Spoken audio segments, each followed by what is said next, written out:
You're listening to Rodney Rogers Outdoors Radio, where we turn it upside down and look at the outside from the inside out. It's safe, it's legal, and we're having a blast. So put your shoes on, my friend, because we're going outdoors.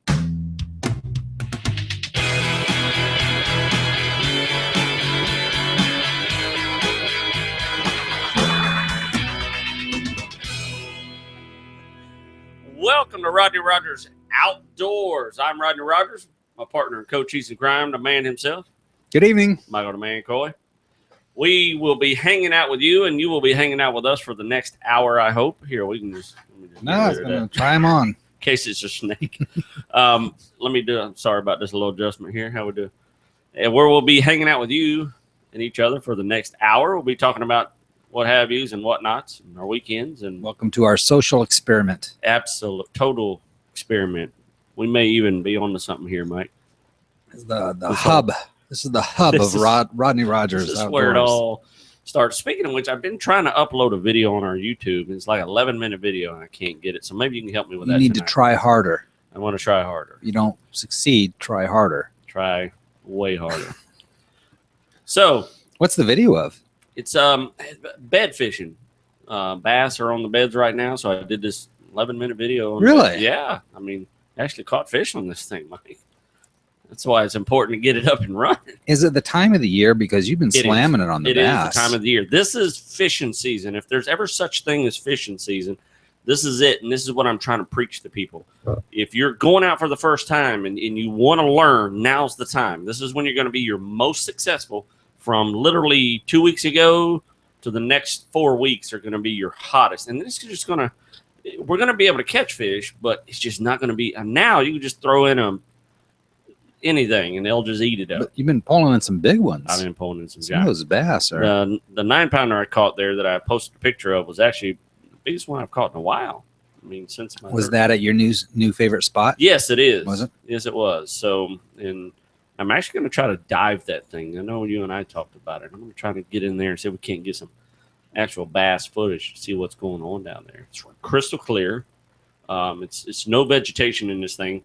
And I noticed, I mean, now that we're on that subject, I noticed when I went the other day, I was telling Nick, that calls the show, my cousin I fish with a lot. He was like, he was even asking me, man, what are these bass? There's no cover. There's no place for them to go. What do they do here? And this is one of those locations where it's schooling bass. This is they hunt in schools. So when I was there the other day, it was calm day, sun was out, crystal clear water, and these bass, I seen little 1/2-pounders swimming in schools, 1-pounder swimming in schools, 3-pounders. The fish of the same size will stay together. And basically what they do is they just round up these bait fish, ball them up, and all tack at the same time. So this is how they work in this type of environment. And that's what I would love to film, each of these bass schools together, the 5s, the 8s, the 9s, the 2s, and the 1s. No, interesting. So, yeah, that'd be definitely some good footage to get because you don't get that very often. I think this is the spot. I mean, it's so strange because it's March 10th today, I believe, right? March 10th. March 10th. And it's still winter places, I guess, from what I understand. Poor souls. There's some ice on lakes. That's crazy, dude. So yeah, it is still winter. I've been meaning to post this video. A friend of ours, she actually went fishing on her own, and she bought minnows. Oh, really? Whole spiel. Gets to the lake, and the lake's frozen. Yeah. Forgot the hammer or the drill, I guess would be right. What she told me, she went up the hill and got a tree and just threw it in the water and got her some, by God, fish in the water. She's not from around here, I guess. So we don't have to do that here in Florida. It's not something we do.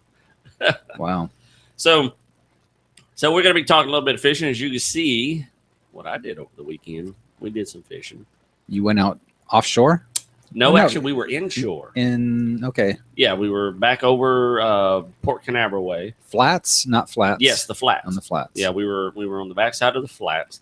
We were doing the stone crab claws. He's got 10 traps. So you went out to check the traps. We went out to check the traps, and I didn't. Sound it out right now. I didn't take my reels because I was going to go fishing for redfish. He had a couple reels on the boat they had just bought. I mean, literally, I pulled the wrapper off the fishing line. Oh, really? Myself. So, and my friend Jason, he's just not, he's not big into fishing. Now he's becoming the fisherman because he's, a lot of times you're not a fisherman until you start being successful. That's when you really get the addiction started. Once you start being successful and you see how simple it really is, then, you go, man, I could do this. Sure. I could do this. So while we were out there, we picked up really big claws. I mean, I posted them on our Facebook, and he says, man, you mind teaching us a little something to fish? I said, no, I don't mind at all. Let's run over here and get some crab legs. You see what's on my mind. Huh? We bought some fiddler crabs. 90% of the bait shops on the ocean have them. How big? They're big as a nickel, big as a quarter. A big one is a quarter. That's a big fiddler crab. And what these fiddler crabs do is they're around these pylons. They eat the little microbes off the barnacles and stuff like that.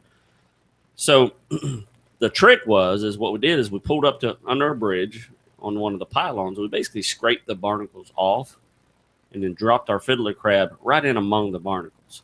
So basically, it's like the barnacles came off, and then the crab came off, and that's what sparked the whole feeding frenzy. Okay. It's like chumming sharks, sheephead, black drum. Really? What we had in the picture was big old black drum.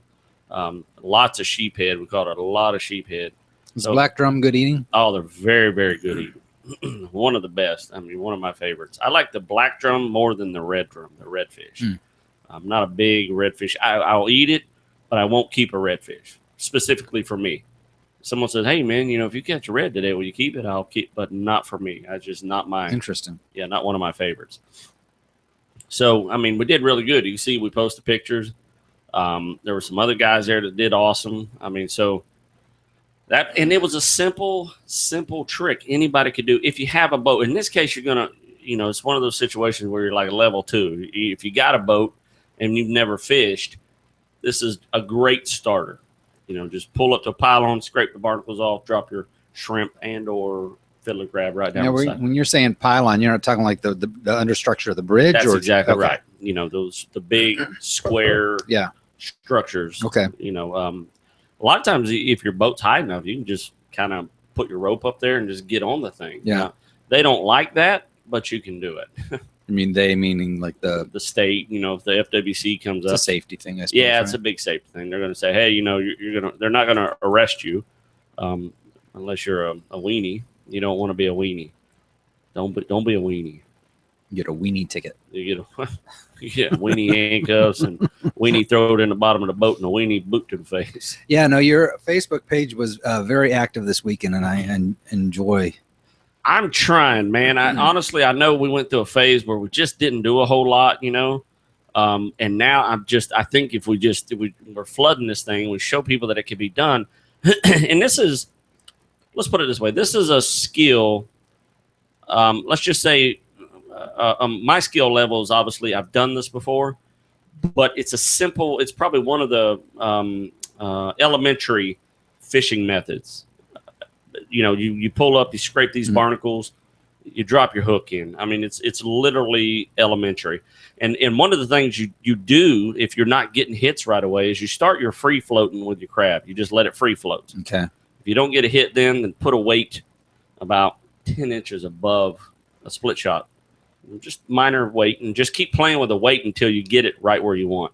I found out that the best way was put the weight literally about 2 inches above your bait itself. Literally keep it right up above that bait, because if you have too much line, those sheephead, they call them convict fish, because one, they're in the striped suit like a convict, and two, they'll steal your shrimp, they'll steal your bait, because what they do is they just come up and smash it, pull it right off, and you don't even feel it. So the closer the weight is to the hook, the more you're going to feel it. Okay.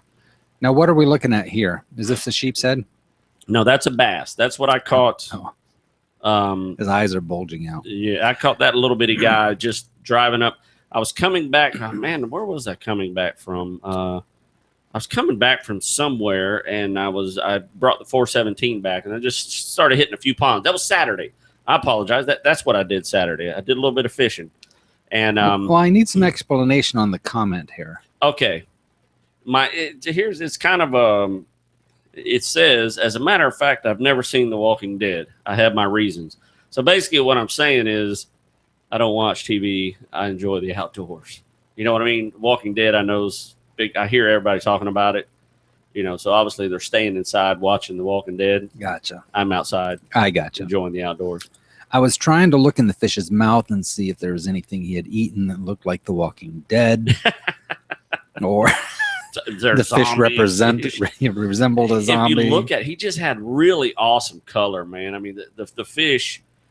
It was just a really cool picture, I thought. And that's misleading, but what is he? 6 inches long? That's a very tiny fish. I mean, he might be 6'10". Yeah, he's probably 10 inches long. That's the grub that we designed. That's our Rodney Rogers Outdoors grub. I mean, it's certainly. I caught several bigger ones, but nothing with the pattern. If you see the pattern on this guy, the stripes from his face all the way down to his tail, it just absolutely was a gorgeous fish. I gotta admit, the more I get see these fish and get familiar and comfortable with them, some of them are very beautiful fish. Yeah, the more you start appreciating what you're looking at. That's exactly right. Really and I'll tell you, Mike, like you see this little bass right here, the one we caught on Saturday, I call it the Walking Dead bass. If we go to Swanee River, we catch that same bass, it's going to have iridescent pinks and purples. And I mean, it's only in the Swanee River. I mean, it's a Swanee bass. Wow. And it is an amazing, amazing fish. It's just the color in it. It looks like this. They only get about 12 inches long, but the colors are just cannot be matched only by God. I mean, he made a beautiful fish when he did this one. You know what I mean? So tell me about this crab, this claw, blue crab. Nope, stone crab. Stone crab, what I said. Stone crab. Rhymes with blue, stone, rhymes with blue. And you caught this one in Rome? No. Well, what happened was... I'm a very literal kind of guy. Okay. You ever said, when in Rome, do as the Romans? Are you with me here? Yeah, no. Should I not put these in the windows? I got this one. This one you got. Okay. I was just kidding on that. So, but that must have been a huge crab, dude, first of all. That thing was a giant. I mean, he had two. I mean, literally, that thing's it's larger than your hand. Yeah. Yeah. I mean, we got 16 claws. Now, you're allowed a gallon per person or 2 gallons per boat. A gallon is a weird measurement, though, is it not? Yeah, it's just volume. Because if you go by weight, you fill up a gallon bucket. You can fill up a gallon bucket. Can you shove them down in there? Yeah, you can pack them down. You can do whatever you can to fit the most in a gallon. Interesting. Yeah, and there's no set amount because you really can't. I mean, they got to be 2 3/4 inches long. You nailed that one. And that one was probably closer to 3.5 4 inches. I mean, you can see where the claw starts. Well, what you're demonstrating is there that you could take your middle finger right off if you closed right there. Dude, these. Mike, I'm a little bit sadistic here, and I'm gonna go. I want to put my finger on video. I bet you do. In one of these things, just to see the how not to video. Yeah, just to see how. What were you thinking? Video. Yeah, is that weird? Should I never do that? Yeah, could it take your finger off? No, but it could darn sure break it. Yeah, then probably not. The claws don't close tight enough to actually chop your finger off, but he could definitely break a finger. And I'm like, you know what? I could take one for the team. Yeah. I could do this, Mike. You don't know how bad. I kept telling Jason that day, dude, I want to stick my finger in here so bad. I just want to see. It's like grab that hot fence, the electric fence, just to you hear it buzzing. Yeah, you're like, hey, man, I just want to see what that buzzing. How bad can it hurt? Really, how bad can it hurt? I'm just because when you hold these things, what happens is you shake them out of the trap, and they're in the trap. I think I got a picture of here, one on the boat itself. There you go. If you switch over to my screen, if you see the right claw, which will be our left claw. Is this the one you took? Yeah. Well, that's one of the ones I took. That's the one in the picture right there. Oh, well, wait a minute. Oh, see the one on the right? That one's growing back. Yeah, that one's just growing back. That's a first-year claw, and he can. Well, fit you himself. did him a favor by getting rid of that big, massive. He was probably walking lopsided, wasn't he? He's probably thinking, I sure wish somebody get this claw. It's like a club foot. You just took care of it for him. Probably look at old Roy over there. He's got one claw bigger than the other. So the one on would be our left or right side of the crab is too small, obviously. So that's probably the first year molt, and that poof, that's what they get. So they can defend themselves pretty quick within the first year. And May is coming up their molting season. So when it comes into the spring, they'll start growing claws. May 15th is the last of the harvest. So proportionally speaking, for those not looking at the picture, the claw is huge, but it's about the same length of his body. Yeah. So exactly. that other claw grew relatively quick. And it's not like it was a 2-foot crab. I mean, it's only... Right. So what happens is if you when you grab this guy, you grab both claws. Now I consider myself a pretty strong guy. They pulled me in. Oh, really? I mean, you got to put some force in it to hold these guys apart so they don't reach. He could literally grab you with the other one. Yeah, while you're holding him. So they are really strong. And if you get your fingers in between their shells and their main shell and the claw, it'll pinch the fire out of you. Yeah. Now that's the claw is the only place they can't bite, right? No, they can't bite. They do have razor sharp teeth, but they won't bite you. Okay. They have little beaver teeth. But you're right. You wouldn't expect just getting pinched in one of the creases or one of the hinges. In the hinges. Still, yeah. It's like catching your finger in a car door. Yeah. And let me tell you what, it got me this weekend doing just that. A lot of pound of pressure. And they are they are strong, man. I mean, these things are just a pound of pure muscle. I mean, they're just no joke. And they're not very fast. Now, a blue crab is very fast. If you get near him, he'll get you. Gotcha. And I've been pinched by many blue crabs, and it doesn't hurt. And then just to finish it up, this one here, you got a drum. So here, right? Our next picture, we have that big one right there is about a 9-pound black drum. We ended up filleting 2 solid big black drum, about a 12-pounder, and this guy right here is about 9-10 pounds. And the skin on those things look weird, dude. They are tough. I mean, literally, these things are really, really tough. It's hard to get a knife. Scales? Yeah, they're scales. It looks more smooth, almost like a manatee or something. I mean, when the scale comes off, it's about as big as a dime. Okay. It's hard to get a knife in. You got to get the tip in and just kind of go under the scales and then fillet this guy. The skin is just really, really, really thick. And then the other one with the stripes, what's that? That's your sheephead. That's the sheephead. That's some good eating right there, man. That's a pretty fish too. Yeah, that's a big sheephead.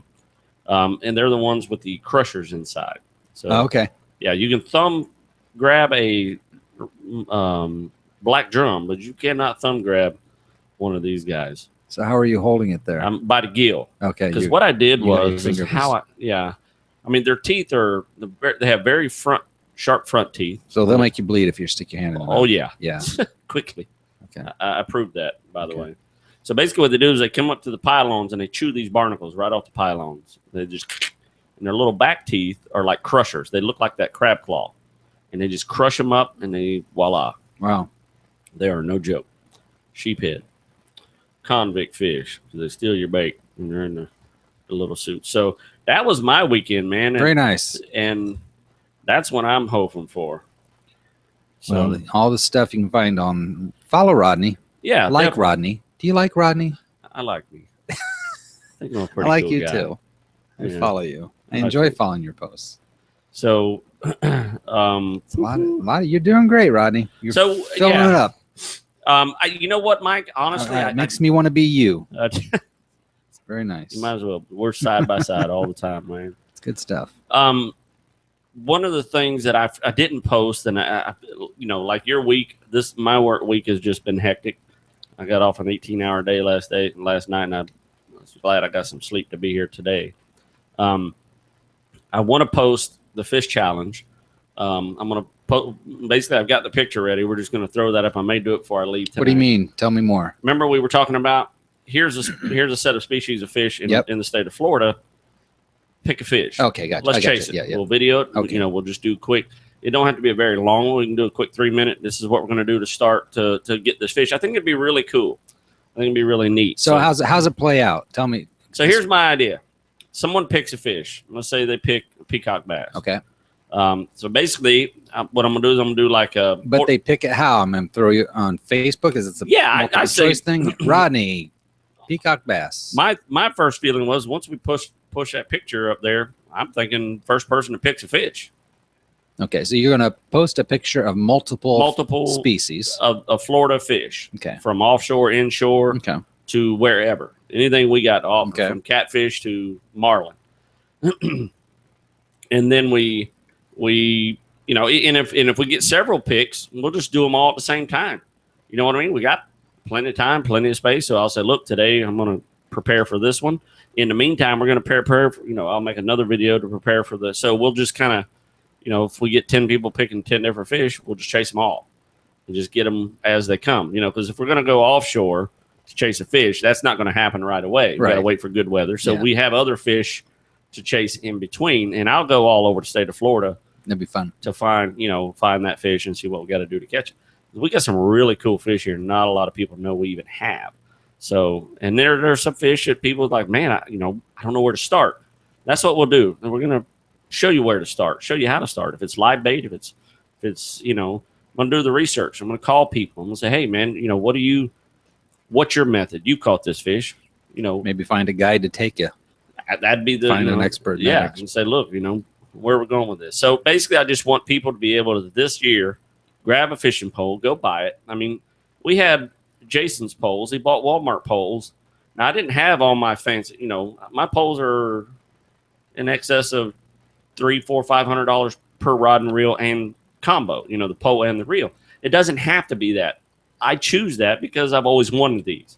So over the years, I've gathered these. Well, you're also your level of experience, you know what I mean, kind of dictates that too. And I even told Jason, I said, look, these are great reels. I mean, they do what you want to do. The only thing you need to do is get down to Black Dog Bait and Tackle and tell them to give you the Rodney Rogers Outdoor Special. And that's basically the line. I got to get with Chris and tell him we're going to set up a Rodney Rogers Outdoor Special. That'd be great. And that way somebody can walk in and say, give me the Rodney Rogers Outdoor Special. I've got a 4,000, a 5,000. They're going to hook you up with the line. That's a great idea. And a fluorocarbon, and that's what you need. It doesn't matter what pole. Rodney, that's a brilliant idea.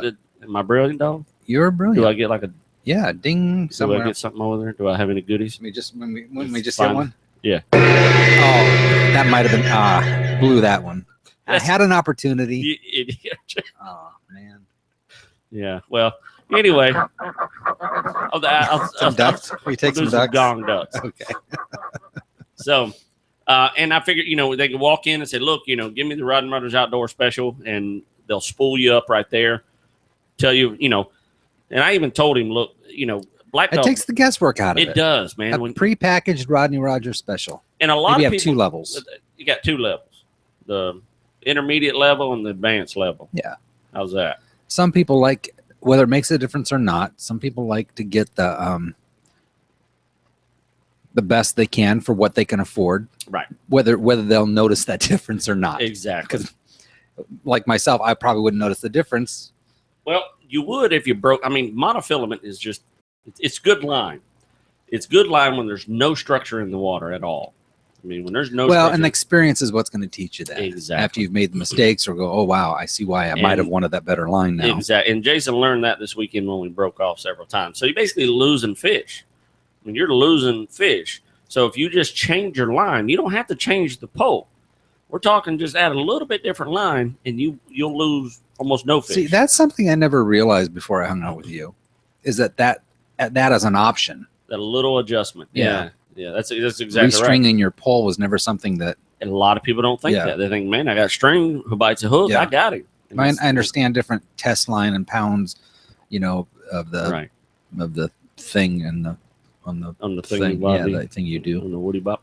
Woody bop. Yeah. So what's news? What's the news? You know what, Mike? We got a few minutes for news, and then we'll move on to some. Well, let's pile this up. I tell you, and we spoke about this last week. I'm not last week, but last year. But there's right now, and it seems to be up north. There's a lot of giant fish being caught, state records. You've been saying this a lot, Rodney. Every single year, and they're back at it again this year. A 38-pound guy reels in a 38-pound brown trout in Arkansas, which is, you know, pretty close to a state record. The state record is right at 39, 40 pounds. I mean, and these are happening all over the United States again. Another guy caught a 10-pound spotted bass, which is a state record in his state. I mean, it's that time of year. I put the challenge out last year that I wanted to catch the state record bass last year. How's it going? Well, I didn't catch it last year, but I didn't fish as much as I already have this year. Yeah. I mean, I've got a 9-pounder under my belt right now so far. Yeah, I understand. So, so we got people catching record fish all over the United States, and a lot of it seems to be coming out of the ice. I mean, it's just one of those things that is just absolutely. Let me pop on this. So, I mean, that's unbelievable for a brown trout. I've seen brown trout. I've never caught one. I've tried to catch them, but they've never been that big. I mean, that is just a gargantuous, unheard of. Where do you go for your news, your outdoor news? Do you have a couple sites you like to follow? Aggregate? The main one, believe it or not, is because when I was going to a couple sites, everything seemed to be on the Outdoor Hub. Oh, that's a good one. Now what I did notice is sometimes the Outdoor Hub's a little behind, so you got to kind of get out there and fish for the news, and see what's out there versus. You know where some interesting stories I find? Where's that? Weather.com. Really? It always seems if you go to the homepage of weather.com, they always have, I mean, it's usually weather related, but there's a lot of just outdoor stories right on the front page. I mean, I'm going to look at it. Now, are they outdoor? Or are they fishing, hunting kind of stuff? Or yeah. Sharks, whales. Oh, okay. That's a big difference. Because all that stuff's affected by weather. Frogs. Where you at? We'll have. Yeah, see, look at weather.com front page. He made a great catch fishing, but it's not what you think. Got my curiosity. Oh, that's the guy that caught the duck. Oh, that's right. Yeah. He drilled a hole in the ice and the duck popped out. He got wrapped around his. It was a hooded merganser. I saw that. That was pretty cool. So, but anyway, that's one story. Usually there's more. But one of the top news things right now is ATF plans to ban. It's called green tip ammunition. ATF? What's that? The ATF, the tobacco fire. What's the A for? Automatic weapons. It's something else. I'm just drawing a blank, but it's the federal. Yeah, folks. Let me check the chat room. By the way, did you know we have a chat room? We do have a chat room. I need to remind you. RodneyRogersOutdoors.com. You can see. Yeah, if you go to our live page, there's a chat room right there where you can talk to all kinds of folks that are not there at the moment, but if you get there, they'll come running. Anybody, please. There. See, look at there. I am. Hi, guest 6. I'm guest 689. I look like a minion. So, anyways, ATF. So they're trying to this AR-15 ammo. They're trying to ban it, saying it's armor piercing and all that stuff. So a lot of states are pushing for it, and some are saying, "Look, this is ridiculous." If they ban that ammo, that means that particular rifle is going to be useless in the United States. I mean, you're not going to be able to find the ammo. Oh yeah, they're going to quit making it. Yeah, to buy it would be illegal. That's going to be a bad thing. Once you start banning ammo, then that's a direct. Bureau of Alcohol, Tobacco, and Firearms. Alcohol, tobacco, and explosives. Yes. You didn't make the cut, though. The cut from the acronym. Yeah, I wasn't even close with it. I think you said firearms. What did I say for the T? ATF. What did I say? I don't know if you did. We'll have to rewind it. Yeah. All-terrain. So once they ban that ammunition, then the rifle's useless. Yeah, and then it's a collector's item. Yeah, well, the problem is that's the one rifle that the United States has been after big time because it's a military-style rifle. You know what I mean? Been after as far as what? Getting it out of circulation? Exactly, because it's, in your right to bear arms to keep a well-regulated militia. That's kind of, and I'm not a political guy, so if you're political, just lay off me because I'm not. Yeah, me neither. I could, it's just. This is not a political show. I just don't want that to happen. Yeah. I don't have one. I've never owned one. I don't see me ever buying one. It's just not a rifle I would use. You know what I mean? So I'm pretty deadly with the rifles I got. I don't need automatic business. So it's just one I would hate to see that happen regardless, because I know a lot of people with them. They shoot them for fun. It's a great inexpensive rifle to shoot. I mean, you could buy 100 rounds for less than $20. And my rifle, you buy 100 rounds, you're spending well over $190. So I mean, it's a big difference. You know, it's pennies on the round. Mine's $3-4 a round, so it's a big difference. You don't shoot mine for fun. Yeah.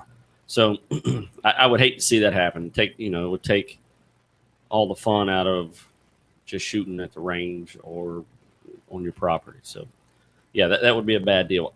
I honestly don't see it happening because they're just really aggressive trying not to let this happen. So I think, anyway. What are we talking about tonight, Rodney? So tonight we're talking about offshore fishing. I got a question. We're going to answer it tonight on the show. We got a question from someone that follows our Facebook, and she says, hey, I'm buying something for somebody, top secret present. I hope he's not listening. We'll go get somebody in trouble. Yeah, what are you doing? Spoiler alert. I don't know how to Anyway, we got a question about an offshore reel. Now, we're going to mahi. Is this a good reel for that? So we're going to answer that question tonight. We're going to talk about what's good, what's bad in the reels. So we're talking about hardware, equipment. Yes. We're Tools, fishing tools, okay. Fishing tools of the trade. And one of them's going to be offshore fishing. Hopefully, we can answer some of those questions for you. Excellent. We'll take a break and let's do it. Refill our coffee. Gnarly barley, come see why the whole world's singing. What are you doing? Dude, I am writing a song for Gnarly Barley. I see that, but first of all, I didn't realize you could sing. Second of all, why don't you just tell the people how great the Gnarly Barley is, give them the address, and move on with the show? Dude, have you ever had their flatbread? Their jalapeno flatbread with the cream cheese on top and the chicken and the special sauce on it. Holy moly. No, wait a minute. Obviously, by the look on your face, you ain't never had that big time Fiesta. Jalapenos, provolone cheese, tomatoes, red onions, and again, Fiesta lime. Okay, that's it. Shut up. We're out of here. Are you serious? Come on, we're out of here. Truly one of Orlando's hidden gems, the Gnarly Barley offers a contemporary selection of bites and brews, serving a mind-blowing selection of craft beers and original mouth-watering menu creations. The Gnarly Barley and its incredibly accommodating staff have created a place that really is difficult to put into words. So do yourself a huge favor and come see why people are singing the praises of the Gnarly Barley. Oh my goodness. I told you that big time Fiesta. That is phenomenal. I totally get why you're trying to write a song for that. Not as simple as you thought, huh? No. Okay, check this out. Gnarly Barley, come see why the whole town singing Gnarly Barley. Buy some brews. Located at 7431 South Orange Avenue in Orlando, Florida. With 116,000 foreclosures in the state of Florida alone as of January 2014, a quality contractor is critical to the process of returning a foreclosed house back into a home. Let me introduce you to Phillips Contracting Incorporated. They are Florida State certified and an approved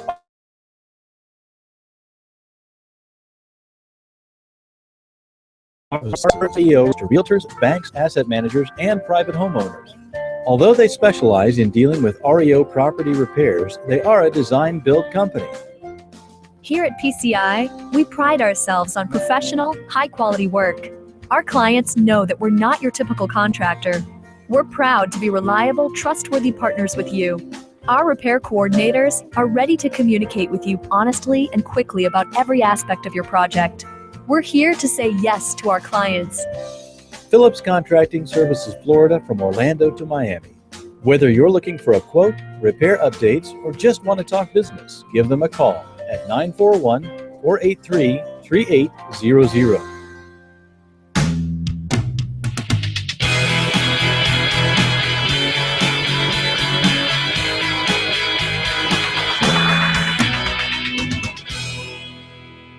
And we are back. Here we are. Let me just point out real quick that I will be at Bass Pro Shops this Sunday.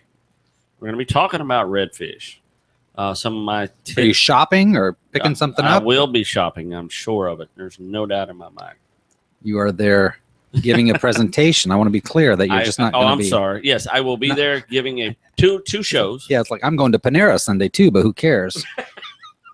I'll be at Panera Bread And then I'm going to swing by Bass. doing a show on bread. So we're going to be doing 2 shows, 11 and a 2. We're going to be talking about redfish. We're going to be So your second one tactics. starts at 2 p.m. Yes, the first one's at 11. Because you posted 11 through 2, but I thought you were done Well, at 2. No, what you'll do is you'll get to. I'm going to have a table set up. We're going to have a few T-shirts there. That I know for a fact. I did get the okay that we are going to have a few T-shirts there. They're not. Yeah. Cool. That's great. So we're going to be. Are you going to have like one of those T-shirt cannons? Yeah, that'd be awesome. I do got a potato gun. Should have just Shoot it down. Yeah, Shoot it down I think at we'd the get kicked. Hit a little kid right and blows. Anyway, so that'll be awesome. If you're thinking about redfish, if you want to talk about redfish, we're going to be doing a redfish seminar. Knots to tie on your lines. On Sunday, you're talking about all this? This is on Sunday. Oh, that's cool. Yeah, so I'll be there a little early to set up the table. Come by, see us, ask questions, and in between shows. By the way, this is Bass Pro Shop in Orlando. In Orlando, Florida. I drive. International Drive, yes. Cool.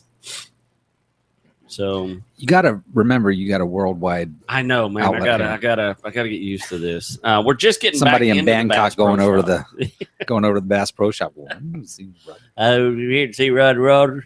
So actually, we're just getting back into Bass Pro I'm Shop. so excited about We that. were there a couple of years begin ago. to tell you how excited Every I am. weekend, and It's a lot of fun, it is. and it's a great outlet and great chance to meet people. I absolutely love doing it. It's hands down one of my favorite things to do. So just want to throw that out there. So anyway, tonight, so the question was, let me get the question up here. Get it right, Rodney. I gotta hide some stuff in the question. Yeah. I can't just go blurting this question out because I'm gonna get myself in trouble and we're gonna ruin the whole You deal. might have already blurted too much. I think I'm I have. afraid. They'll know better than to ask me a question. So No names. Let's start with that. no names. Have a question for you. It's my BF's birthday coming up. I want to know if a pin, squall, lever drag, 2-speed offshore, that's a mouthful of reel right there, angler, ocean master is good to get. We are heading for mahi in May. So basically, there's a few ways to get mahi. And you've been there. Trolling Okay. or spin casting. You know what I mean? Yep. So, I mean, you got to do one of the two. The reel in question is the pin, squall, lever drag, 2-speed. The dead giveaway here is the 2-speed. That's going to tell you one thing. The 2-speed is going to tell you that you're kind of on a bottom fishing rig. It's that reel is used mainly for bottom fishing and not necessarily trolling. And why is that? And first of all, the speed is at the speed at which you rewind. Reels. Yeah, you got 2 speeds. Yeah, you got a low gear, which just pulls them off the bottom. Got it. And then you got a high gear that gets them in pretty quick. Now, you can troll with this reel. You certainly can. I mean, there's nothing wrong. You can troll with anything. I mean, is it an optimal trolling rig?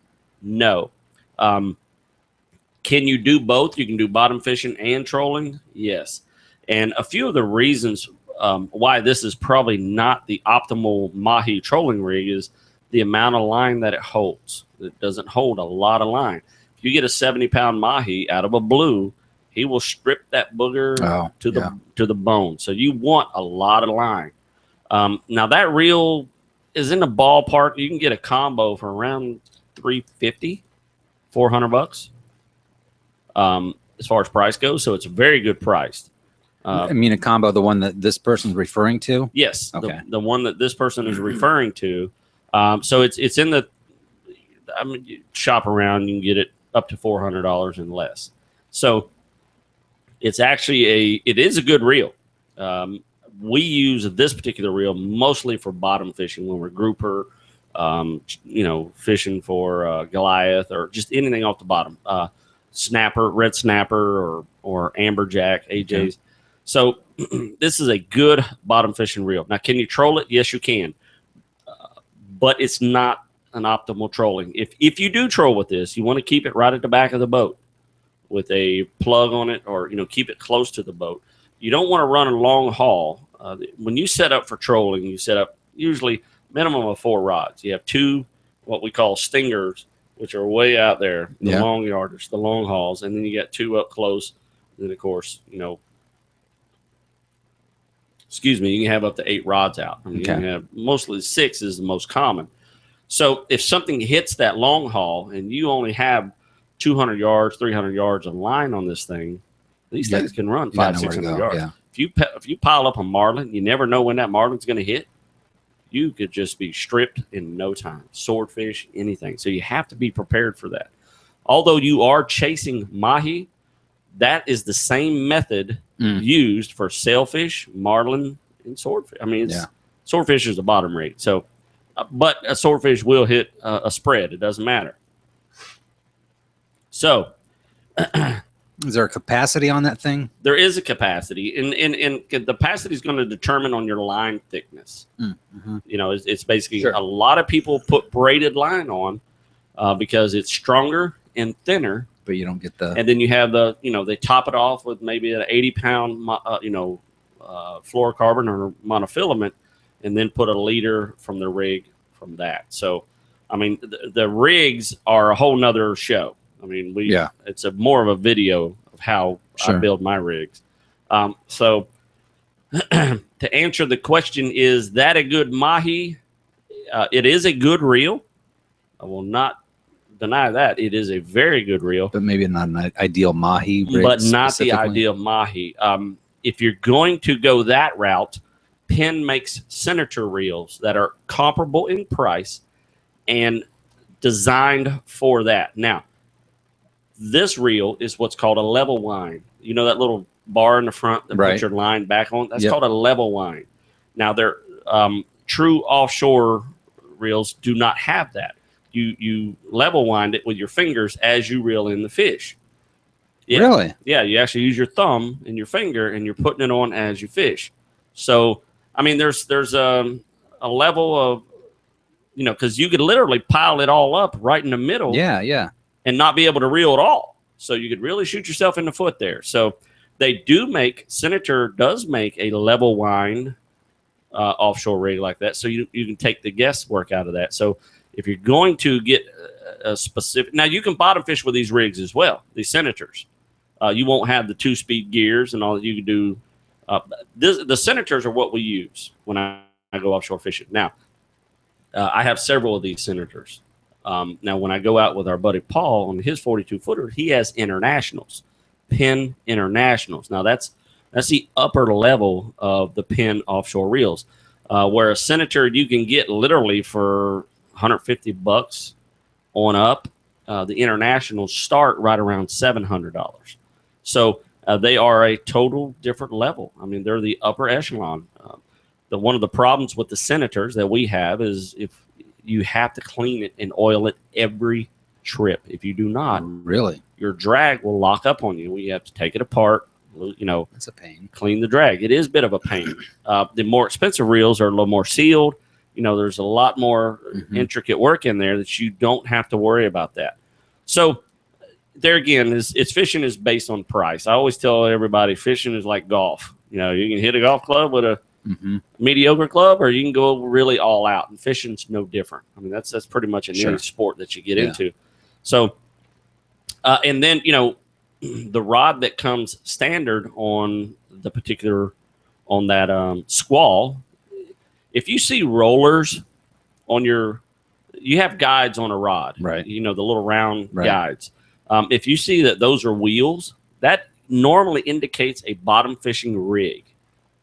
So basically, it's got wheels all the way through it, and you can pull fish up, and there's no friction, because when you catch big fish, there's a lot of friction on the eyes. Sure. And if there's any flaw in the eye of that pole, then you lose your fish. Well, they put these rollers on there to take that work out of it. So you have to oil those rollers. It's mainly for bottom fishing rigs. And that, if I had to say, that squall, is that a good reel for mahi? I would say no. Is it a good reel? Yes. But I would primarily use that for bottom fishing. Now, if bottom fishing is all you do, then get that reel. Because if you're just going to troll once or twice, why not? I mean, if you catch a marlin and you're afraid to run out of line, that's a good problem to have. Yeah. Yeah. Exactly. You know what I mean? Yeah. So, don't buy a reel based on your one-time trip. Buy a reel based on what you do the most. So, if you're a bottom fisherman and you're saying we're going out for mahi, we do that once a year, then by all means, buy the squall. You're going to have enough line on there to troll with. There's nothing wrong with it. You can troll with that. Just keep it in close. Yeah, just don't make it your shotgun rig. Okay. What they call the shotgun, and that's the one that's 100 yards behind your boat. Sure. Because you're already 100 yards out. And when that fish hits, he's going to run another 100 yards. So you're 200 yards, and you're right at the bottom of your spool. So you don't. Isn't that what they typically put on the outriggers? Exactly. Your shotguns exactly. They put your shotguns on the outriggers because they're the ones the farthest out, and then they stagger those in. Yeah. So make that your halfway in between or the right off the boat rig. Okay. Most of our fish is literally caught right off the back of the boat. I mean, these fish come right into the motor and just hit those lures right off the back of the boat. Because once you get a school and you get in the middle of them, then you're casting out there, right? Exactly. Then you're using a spin cast and you're pulling them in like that. So like I said, if you catch, especially if you're going to be in the Keys, man, you're right there at the Gulf Stream. There is no telling what you're going to pull in there. You could be on a marlin or, sailfish or, something like that. And you don't want to be disappointed in that particular rig. But there again, if that's all you have, I mean, if you're a bottom fisherman, by all means, buy that rig and then troll with it. You're not going to hurt anything. It's going to boil down to what line you put on there. Now, let's talk about line. Let's talk about how can we offset our distance. The fatter line we put on it, the less line we're going to have. And that's why a lot of people use braided line. So they'll put a 50-pound braid, which is a 10-pound thickness. Does that make sense? Yeah. 50-pound strength, 10-pound thickness, and they can hold 500 yards, where if they put 50-pound on, they would hold 100 yards. Okay. You see what I'm saying? Yeah. So here's what I would do if I was a bottom fisherman, I was buying that rig and going to troll with it. I would buy the braided line, the 30-pound. Actually, I would buy the 30-pound strength, and it's like the 50-pound is the 12-pound, the 30-pound is the 10. So I'd buy that 30-pound strength because the strength is going to come in the leader that you use, what your bait is on. Sure. And that's usually a 100-pound leader. So you'll be plenty strong enough from there. That fish is not going to chew that 100-pound leader in half. And then top it off with about 100 yards of, 30-pound monofilament and then your leader. So you could do, and that way you can hold the 600 yards. You know what I mean? And if you're bottom fisherman, you're not going to fish 100 yards deep. Odds are. Right. That's 300 feet. Yeah. You're not going to bottom fish 300 feet.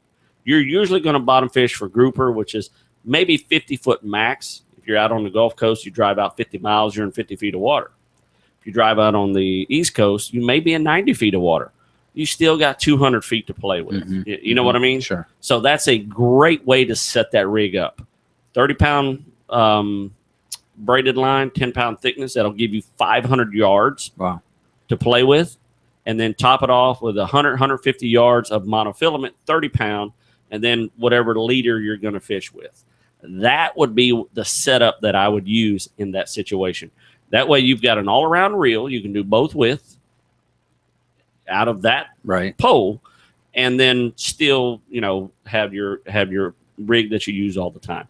We primarily troll, so we have a bunch of the Senators. So again, back to what your primary use is. Yeah, it's kind of like buying a boat. What are you going to do the most? If you're going to bottom fish the most, by all means, buy that reel, because you're only going to mahi fish maybe once or twice a year. Now, if you buy that and you find yourself doing a lot of mahi fishing, man, that Senator reel, it's very comparatively priced. I mean, sometimes you can get them on sale for $99. Oh, wow. I mean, that's awesome. Now, the one this person had mentioned originally from the post was, would you say 350? Yes, right in the $350 range, and that's budget. rod and reel combo. Okay. And if you have, if that's your budget, then man, this is a great reel. You'll be pleased with it. This thing will last forever if you take care of it properly. Yeah. And it's got little oil holes on it. Put it. When you're done fishing, once if you fish it a lot, once every couple months, drop oil in there, clean it, make sure all the salt is off. Soap and water, and just spray it down. Basically, when we get offshore, we come in, we soap and water wash all our reels, and then we squirt it down with what's called Reel Magic, and basically it's a watered down oil, so it's not too oily, and you can get on your fishing line and not disturb your line itself. Oh, gotcha. It's a conditioner. I gotcha. Yeah. More so than it is an oil. So Sure. it does kind of a little bit of everything. So it's a great, fantastic. If you have reels, that's definitely some stuff you would want to keep in your tackle box. What's it called? It's called Reel Magic, REEL, and we'll post it. It may, obviously Magic, MAGIC. So it's Reel Magic, and it's in a spray bottle. You can get it in a pump or whatever, and you just and leave it. You don't have to dry it off. You just all over the reel, around your rod, and and it's a great thing to see, because if you got that bottom rig and you have those guides, you don't want those guides to freeze up, because what happens is they'll get a little corrosion on them, and then you'll forget, and once that braided line hits that corrosion, man, it's poof, you lose it. So there's always a catch to it. Keeping your tackle equipment in good shape. Make sure your guides, every time you go fishing, run your fingers in there. Even with a cotton ball, if cotton ball sticks to it, you see little cotton strands, that's a bad eye. Don't use that pole. It's going to snap your line. You're going to be disappointed. So these are little things you can. I just had one. I just bought a brand new $80 rod, and one of the guides came out of the very tip. So I got to take it back. I mean, it's a common thing with rods. Wow. So good thing is when I buy from Bass Pro Shop, you have a year warranty.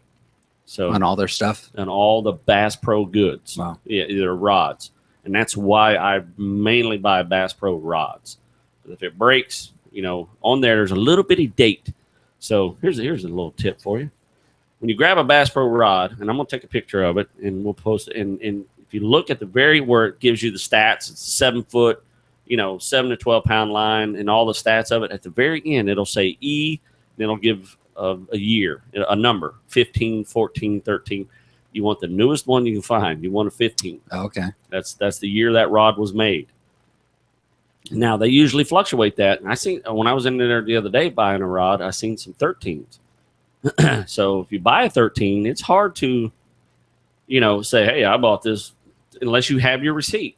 That's what you're saying. Or if you have the Bass Pro card, if you have, and that's a nomenclature of Bass Pro Shop equipment themselves. That's exactly right. That's exactly right.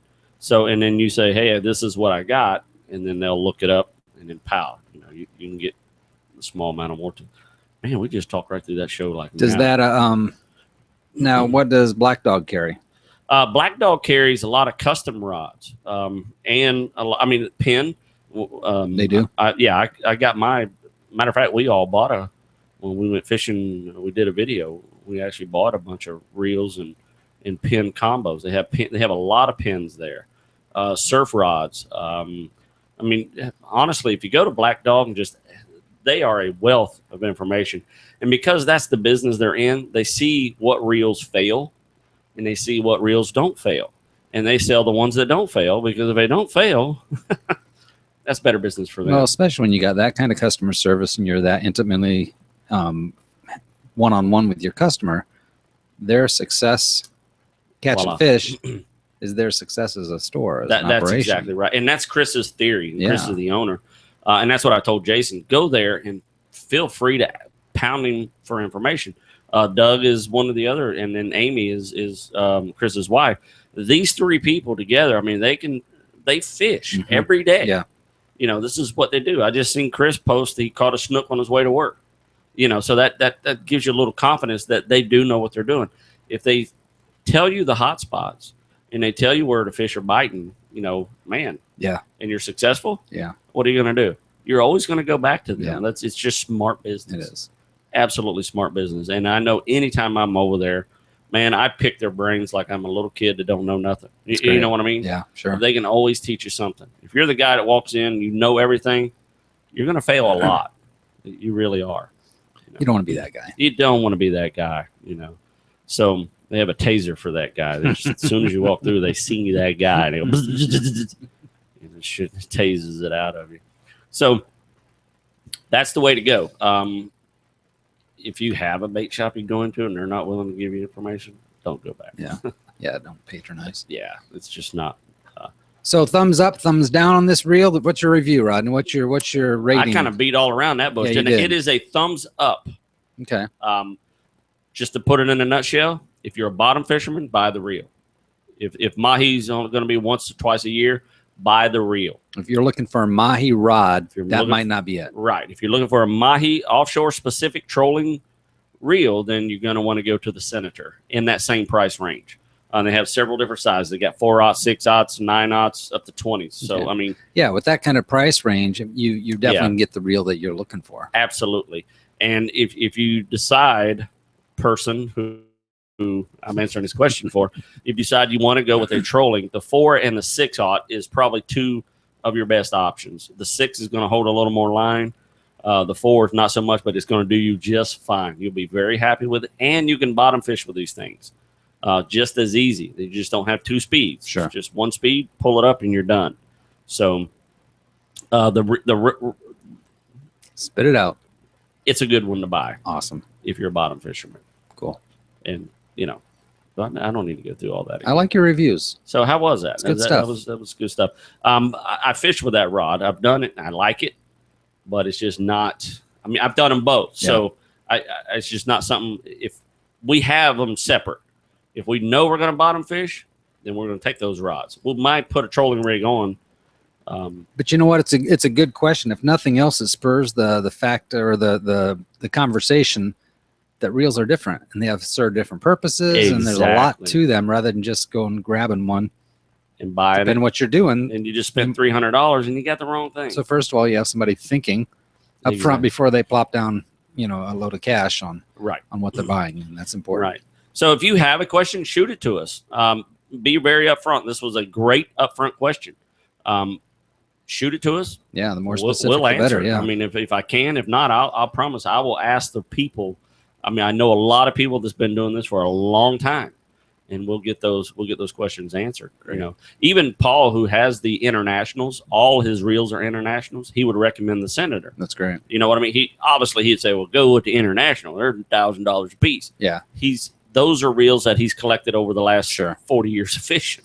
Yeah, and if you run a charter boat or you own a 42-foot, Yeah, then you're going to have it's a the good different stuff. It's a whole scenario too. Yeah. Exactly right. So, feel free to ask those questions. It's a great question. It's Really one of our is. best questions. Very nice. Well played. Well played. Voila. Also, remind people that we're still looking for some good outdoors, or I hesitate to say country, although it seems to be synonymous sometimes. But if you go to the Rodney Rogers Outdoors website, there's a place right on the front that lets you submit a song you would like to add to our Spotify playlist. Spotify, yes. If you don't Spotify, you should check it out. They have paid accounts. They have free versions but I'm a huge Spotify fan. So we started a Rodney Rogers Outdoors Spotify playlist. And if you just click on that link, we will add your song to the playlist. We actually had the newest ad was Pickin' Wildflowers by Keith. Did I say flowers? Pickin' Wildflowers by Keith Anderson, and submitted by, should I say somebody's name? Yeah, absolutely. Melinda Rogers, Rodgers. Yes. No kin to me. No kin to you. So I thought you were playing games with me, but yeah, thank know. you for Melinda for the submit, and it is on the new playlist. It is So on our new playlist. keep them coming. We love that participation. And there you have it, There Mike. you have it, Rodney. Our show's over, man. I know, another 60 minutes We need a 5-hour show. down the drain. This is it. We're going 5 hours next week. We're just getting started, my Just friend. getting started. Thank you so much for listening. Don't forget, we will be at the Bass Pro Shop this weekend for our seminars. 11 and 2, the Bass Pro Shop's in Orlando. Come see us. We'll be looking forward to us. We'll have some shirts there. And find us on iTunes. Yeah, there you go. Yeah, because actually this is a radio broadcast Right. that we publish on iTunes, the audio version of what you're listening to right now. Exactly. Although you can tune in live via the webcam or the whatever you call that, and just kind of see what's going on as we record the audio broadcast.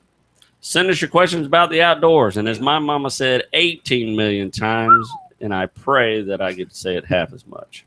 You kids get outside and stay.